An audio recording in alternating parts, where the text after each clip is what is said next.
We're looking at a small drop down for Bitcoin today. It's managed to find itself closer to the 96K level, just kind of flat right there. And obviously there's been, quite a lot happening around here, but I have to say one of the biggest things that, we really have to point out right now is it's interesting, borderline surprising. I don't want to say it's surprising, but it's definitely interesting that Bitcoin has actually managed to stay up here rather than kind of getting sent back down to 91K so far. Now, obviously, this is not just a function of Bitcoin. We've been discussing this extensively on this YouTube channel, that actually what we're seeing is actually in large part because of the S&P 500 and its gains. And obviously, just from the low that it set here, where, as we know, it back tested the previous all-time high from 2021, actually. It was 2021.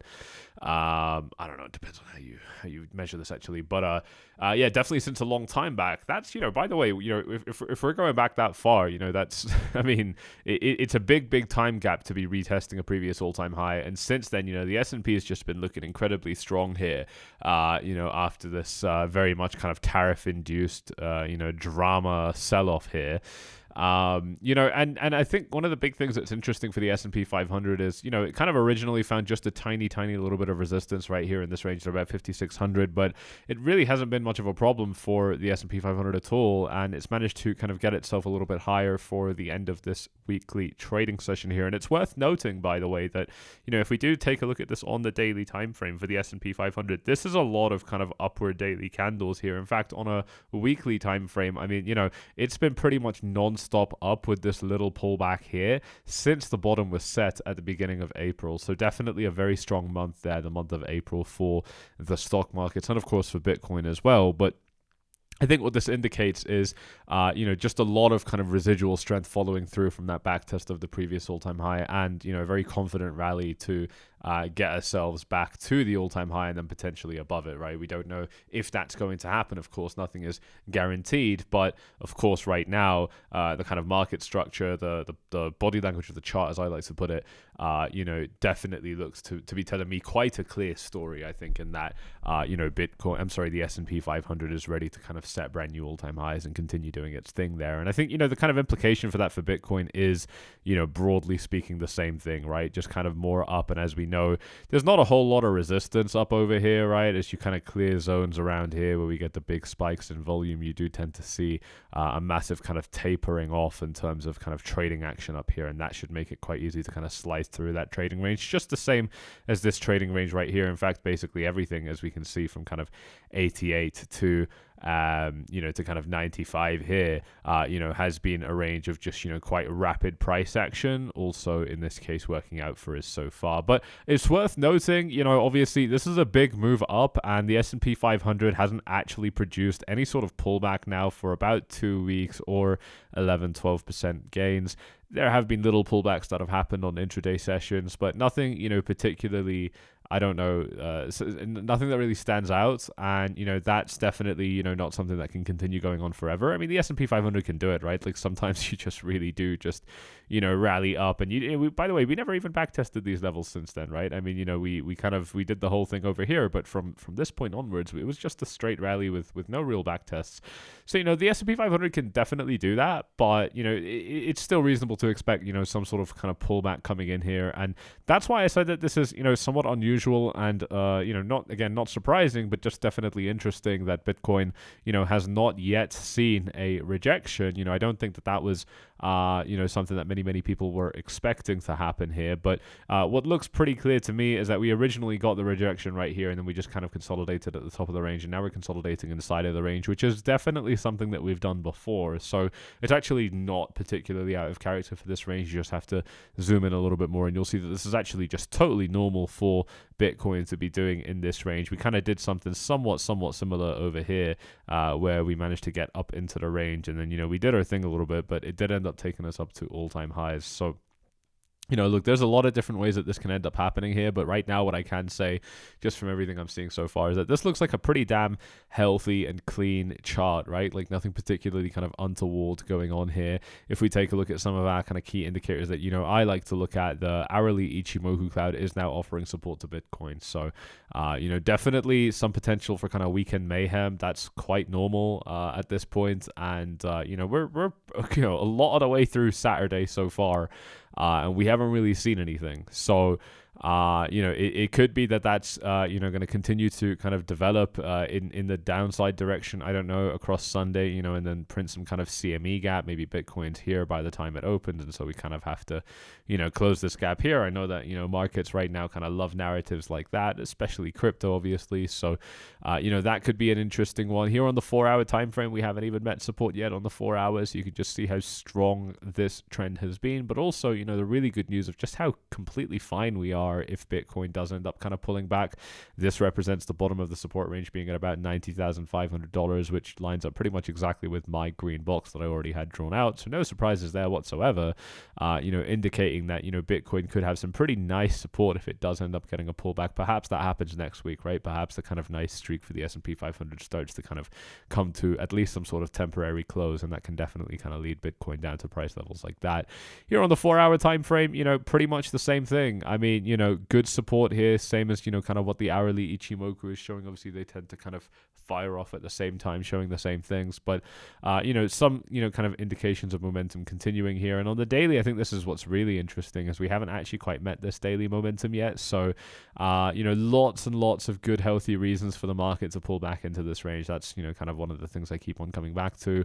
I think it's also worth pointing out that there might be some interesting kind of fib levels right here, and I want to take a look at them on this chart as well with you guys right now, because I definitely think that we're at a turning point right now where probably a good number of people are starting to be interested in long positions, as opposed to shorts, and I think some interesting levels. Obviously, our 618 golden pocket is going to sit anywhere kind of from, I don't know, like, what is this, like 82.5 up to about 83.5. So I don't know, like, it's an interesting level. It's definitely nothing crazy or nothing super interesting, but here on the 382 we do have a more interesting level. I'm going to drop a horizontal line right there, and that's going to be where Bitcoin was kind of topping out at throughout March and April. So we can kind of take a look at this level here on the hourly and get a better sense of how this level has been important for the market a little bit. And obviously, if we're kind of tracking this thing coming down, then this can definitely it can definitely come down to levels like this, like 89k support right here, which I think that's definitely something that's worth taking into account as far as kind of pullback levels. For me, if we kind of overshoot this 90k level down here, it's not concerning for me. Really, it doesn't get concerning for me until we kind of get below 87. But if we do get below 87, we hit another support zone. So this is really going to be whoever is holding the pen is going to write what they see here. I think it's definitely quite open to interpretation, but me personally, even though I recognize that there are some really nice support levels, kind of below 87, to me, kind of getting below this box is not a good sign. And so I would only tolerate, kind of quicker, liquidity grab style event, which is exactly what happened previously at the same price level. That's probably what I would be looking for in those kind of circumstances if we do kind of end up coming back down to this kind of level. And it would only really be me tolerating it as a kind of quick event out of this range. I would want to see us kind of coming back into this range quickly, which means that there's no real space to come down to these levels for me to still feel like this kind of bullish hypothesis is still intact. That's basically where I'm coming from. I think that a lot of people are going to have, different opinions on a spectrum, which is totally fine and okay. That's how we have, kind of healthy functioning markets. But I do think it's worth kind of noting, what I would consider, valid and invalid as far as this kind of bullish stance. And for me, valid is perfectly fine all the way down to 90k, and it stays tolerable down to 88, 87, but below that, you're just messing about too much. You know what I mean? Like, I'm just not really there anymore. So that's what I'm seeing right there. Here's Bitcoin's dominance. This is, I think, a much more interesting picture. I mean, it's just set a brand new high right now on this very hour that we are recording. There's only 6 minutes left in this hourly candle. By the way, speaking of, I want to take a look at this right here. We've got, look at this, a 65 rating here in terms of greed yesterday, and 67 before that. So I mean, just quite a spectacular kind of increase in sentiment here. This is not me saying that the sentiment needs to get punished, but I don't know, like, it usually does. So, I think that's worth pointing out. Here's Trump, by the way, just fell beautifully into this kind of buy zone that I had printed out. I didn't say anything about it for a while, but this is definitely a level that, we kind of expected to be important. It's just $10 flat. It was quite easy to draw this level here.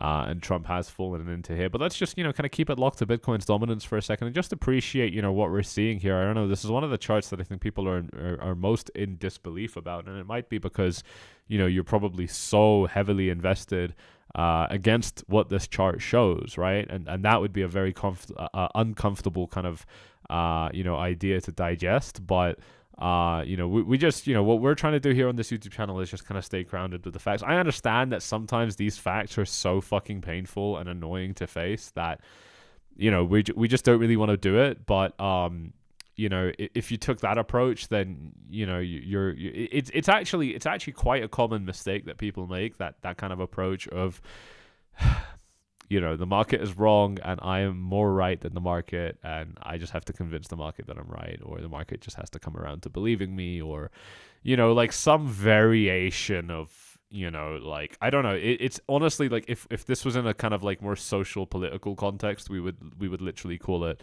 entitlement. That's literally what we would call this if this was a more social setting. But you can label it whatever you like, but most people, probably you included, certainly me at times as well, will have this issue where there's some pretty clear data in front of you telling you one thing, but maybe you're kind of overly invested in the other side and you can't really accept that. That's so normal. The problem is, and what I want you guys to, because it's not enough for me to just tell you what the issue is. I'm also here to hand out solutions where I can. One of the things I'm pretty confident in saying about this subject is, look, if you just let the market do what it needs to do, and if you don't kind of step in front of it trying to change it, but rather you just change your focus to understanding it, to studying it and understanding it and positioning yourself to make money off it, if that becomes your approach rather than something, dare I say, more childish, then you will start making more objectively good trades. And when you make more objectively good trades, looking at charts with objectivity won't be painful anymore. That's a really big deal. That's a really, really big deal that I want you guys to sit on and meditate for a minute. It's this idea that if you're making bad decisions, then looking at a chart with objectivity, meaning looking at a chart realistically, is going to be painful. But if you take the time and do this properly and identify good trades in a very sober, realistic way, then all of a sudden, doing things that are realistic in the market won't be painful anymore. I think that's a really big deal. I think a lot of people could probably benefit from internalizing that and sitting on that and practicing that for a very, very, very long amount of time. I think the reason that certain people do so badly in these markets and that certain other people do so well is because, unlike other markets, this is a market where you have people coming in with a complete fucking gambler's mentality from top to bottom. There's no structure to it. There's no thought process going into it. There is no planning or respect for money or anything at all. And that's why we see people doing so terribly. I really believe that to be I noticed because I was that guy. I was that guy at the beginning. I was a little bit smarter than even that guy, but I was still that guy. So that's why I know this so well. But yeah, there you go, little side rant there. Here's Ethereum against Bitcoin, holding steady, nothing changing here. So it just looks like it's kind of other coins like Trump coin, for example, really taking a beating today. Here's Solana, also, down by a little bit against the dollar and down by a little bit also against Bitcoin. I mean, there's a lot you could say about this, and at the same time, you wouldn't be saying very much at all if you kind of look across at these charts, because for the most part, they're not really doing anything particularly interesting or important. They're just kind of waiting, and I think that they're waiting either for, of course, the big alt season that everybody and their nan is looking for, or for, Trump to continue to, I don't know, do whatever he needs to do. That'll hopefully send the stock markets rising up, and of course Bitcoin up with them also, or maybe not, because ultimately it doesn't really matter who the president is. We were fine under Biden, for the markets at least. We were fine under Biden. just as much as we were fine under Trump before him, and how we'll be fine under Trump after him. So I think that's really, really good news. It's nice, at least for me, maybe for many of you guys as well, I'm sure, to really understand why the president doesn't matter for these markets. There are differences that there will be differences for sure, but ultimately, the economy is a big machine, and it moves quite independent of the White House. It does. It really does. Not as much as it should, maybe, but quite independent.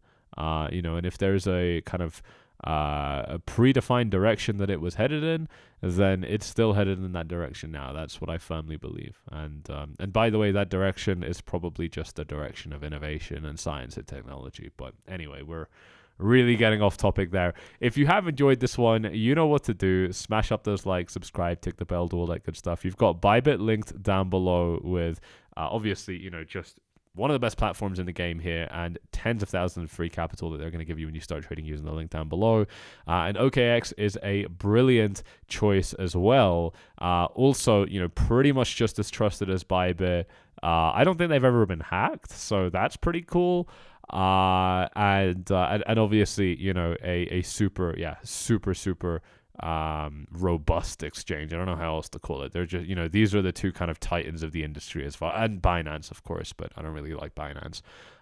So check them out if you are interested. And of course, always make sure that you're not using anything that is restricted in your region, okay? If there are any kind of platforms that are banned in your region, then don't use them. Don't break your country's local laws and regulations. Really cool stuff. Check out all the links in the description. Smash up the like, subscribe, tick all the bells, all that good stuff, and I'll see you all in the next one. Cheers.